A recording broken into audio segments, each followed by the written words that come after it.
Oh, well, the mood, thank you, Mark. Well, it's kind of a bittersweet moment for the federal lawmakers in the Senate, because many of them are not coming back to the Eighth Assembly. The Assembly, as you know, it comes to an end today. So many of the lawmakers are sort of like reviewing and talking about the experiences in the last 4 years and giving an overview of what has been happening, what the Senate has achieved in the last 4 years.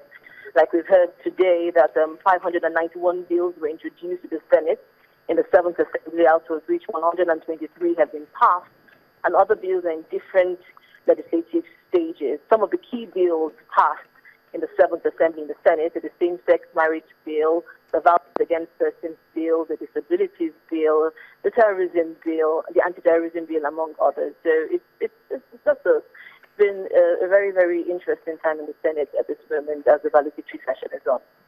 Well, what are some of the comments being made by some of the senators? Do they have feelings of fondness for other lawmakers? Are they happy that this is over? Well, yeah, some are happy, but then, I think the issue right now is that some of the lawmakers are a bit disappointed about the high turnover rate in the Senate. Many lawmakers, 7% of lawmakers in the Seventh Assembly are not coming back into the Eighth Assembly, and that has been an issue for the lawmakers who believe in continuity, from one assembly to the other. So the feeling of, they need to do better in the next 4 years. The issue should start at the parties. Parties should begin to look inwards on how to retain lawmakers from year to year. Well, yesterday the lawmakers did set what many consider a world record. Have there been any comments about that today? No, not exactly. There hasn't been, but it was very, it was very surprising.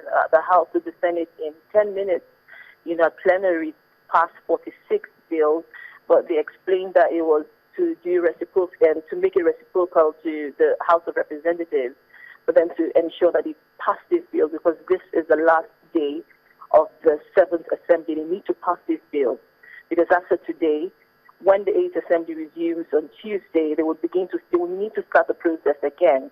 So they don't really want to carry most of these bills, which have reached third reading, into the Eighth Assembly. Well, in your assessment, how would you describe the bond between the lawmakers, and do you think that they will carry it on into the Eighth Assembly?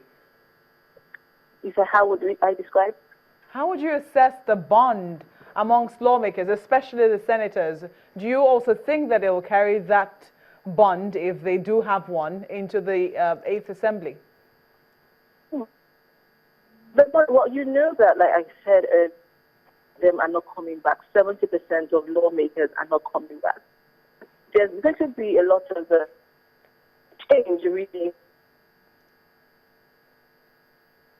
The opposition, the APC, which used to be opposition, is going to be a ruling party, so that is going to bring a fresh dynamic into here. So we have to watch and see, and then they have to cross the first hurdle of who would elect as a Senate president. After all this happened, this thing was until the bonds which some of them have been able to build in the Seventh Assembly would come to bear in the Eighth Assembly. Do you think that we're beginning to get a feeler as to where exactly the pendulum might swing from the valedictory session today?